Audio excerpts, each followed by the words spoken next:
Absolutely meeting both of you. I'm curious, when you first read the script, what attracted you to the character that, brought you into it? The first time I talked to Carey, really one of the first things out of his mouth was the tone of the movie. It was a very like Warner Brothers, Looney Tunes style, and I just really haven't seen that. And so, I mean, I love animated movies. I see them all, and I saw them all before I have a 5-year-old, and now I definitely see them all. So it really just seemed like, I don't know, it was like a breath of fresh air. When Pixar movies can be so complex and like a duality to them, like what are they saying to the adults, what are they saying to the kids? And they're just beautiful works of art. This is the same thing. It's a beautiful work of art, but I think that it's really silly and like joyful and like it teaches you it takes a completely different tack with teaching you a very kind of deep and beautiful lesson. I mean, I always wanted to be a part of animated films because they always affect the kids. Like kids want to watch them, and as Channing has been saying, like he's been in incredible films, but to get his daughter's attention, it's got to be something. I'd have done it. That's all he really would have had to said to me. He's like, "Your daughter's gonna love it." Like, great. I'm like, just tell me where to sign. So it's like to get the kids' attention. I'm super grateful to be a part of things that can do that, but also has some meaning for them. When I used to read children's books or watch cartoons, some of the meaning I didn't get on the surface, but eventually that stuff really affected me and had some deeper layers to it. So I appreciated it for that. So I wanted to just be down, and then the cast is incredible. So you guys brought up animated films.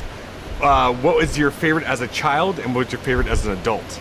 Lion King was big for me. That's a great one. I don't know why. I mean, but it was. I mean, I guess I know why. It was big for everybody. But I'm trying to think even before that. Movie-wise, I love Land Before Time. Oh, that's a good one. Yeah, it's a good one for friends. Like there's like 8 of them now. Yeah. There's a TV. There's TV shows like just volumes. Yeah, I really like Toy Story for some reason, and I know that's not all the way anime, but I love that. And but I liked Tom and Jerry as a cartoon. Just that was one. And then as an adult, I like The Incredibles. Yeah. So it's a great one. The Yeti is actually one of my favorite mythical creatures. I'm curious if you could meet any mythical creature, who would you choose? Are superheroes? No, they're not mythical. Peter Pan, is that a myth? No, it's not. Sure, why not? Yeah, I do Peter Pan. But just like mythical, like I think I would actually like to meet a fairy, because that's also another thing that like my daughter I would just be the coolest person in the world if I met like a fairy. Check it out. Like an actual fairy. I like to be a wizard, whatever type of wizard. Now you both get to do some singing in this movie. And I'm curious because this is a question I like to ask everybody. I think it tells a lot about a person. What is your go-to karaoke song? I do not sing karaoke. But if you had to, I will backup dance the bejesus right out of a karaoke.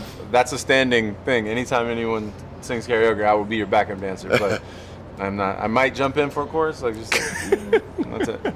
Dancing. Mine is Lauryn Hill. It's this song Lauryn Hill has called X Factor, and I love the song just because it's really soulful, but I guess it does tell a lot about me because it's about love. Lauryn Hill's great. Are you kidding me? Yeah, I love that. Yeah. Awesome. Thanks. Please, mate. Appreciate it. Great to meet you, sir. So much.